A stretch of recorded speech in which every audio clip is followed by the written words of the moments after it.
Salut tout le monde, j'espère que vous allez bien et que vous prenez soin de vous, que vous faites attention et que vous vous protégez.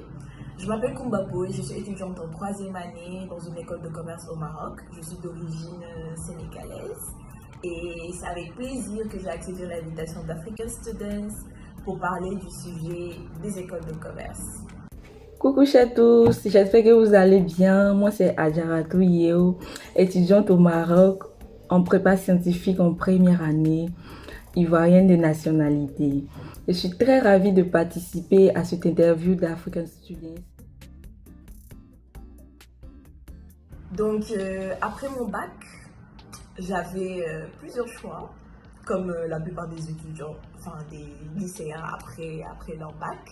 J'avais plusieurs choix de filières et après, par élimination, j'ai choisi d'aller dans une grande école. Et pourquoi j'ai choisi la grande école? Parce que, je sais pas, les grandes écoles ont une certaine notoriété, donc on se dit, ouais, on va aller dans une école de commerce, après, on aura un bon diplôme qui va nous permettre d'avoir facilement un travail, notamment que je voulais faire de l'expertise comptable. Donc, j'ai choisi une grande école parce que ça me permettait d'avoir une multidisciplinarité. D'ailleurs, les 3 premières années sont un tronc commun. Donc, du coup, tu fais un peu de tout. Tu as des notions sur un peu tout, sur le marketing, le management, etc. Et en voyant ça, tu te dis, ouais, je préfère aller quand même dans une grande école, comme ça, j'ai une notion sur tout, et voilà. Donc voilà pourquoi j'ai choisi d'aller dans une grande école.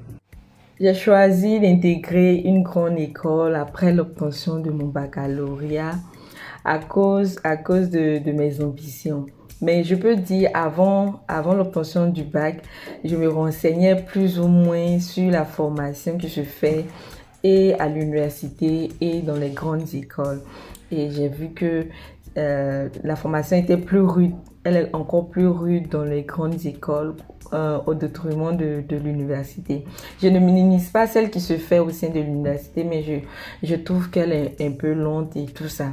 Donc, j'ai jugé bon d'intégrer une grande école.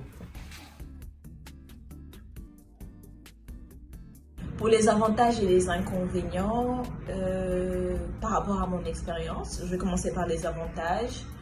Là, en faisant une rétrospection entre ma première année et là maintenant, en 3e année, j'avoue que l'école de commerce m'a permis d'avoir plus confiance en moi, clairement.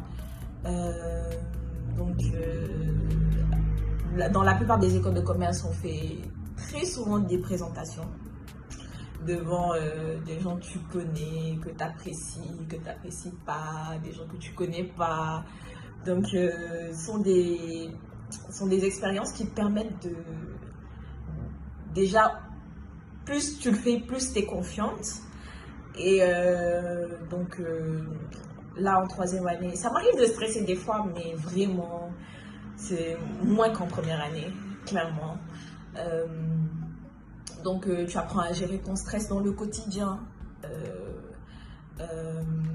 à rendre tes travaux à temps. Donc, ouais. Clairement, les avantages, c'est plus au niveau personnel. Au niveau de ma confiance en moi, ma relation par rapport aux autres a clairement évolué depuis ma première année. Vu que je suis qu'à ma première année et elle n'est pas encore terminée, je ne saurais dire plus sur les avantages et inconvénients de mon expérience. Mais tout ce que je peux dire concernant les avantages, je peux dire que le plus grand avantage pour nous, c'est la formation. Franchement dit, la formation, elle est très très rude et on est apte à s'adapter un peu de partout puisqu'on nous apprend un peu de tout. On est polyvalent, si je peux le dire ainsi, on est polyvalent. Mais concernant les inconvénients, intégrer une grande école, n'est pas chose facile, mais la formation aussi n'est pas facile. C'est very, very tired. Très, très fatigant. Je peux pas vous mentir, c'est très, très fatigant. Parce que quoi, pour une personne qui finit soit à 21h ou bien à 20h, qui doit venir à la maison, faire un peu de tout avant de bosser, se réveiller encore le matin pour repartir à l'école, c'est pas chose facile.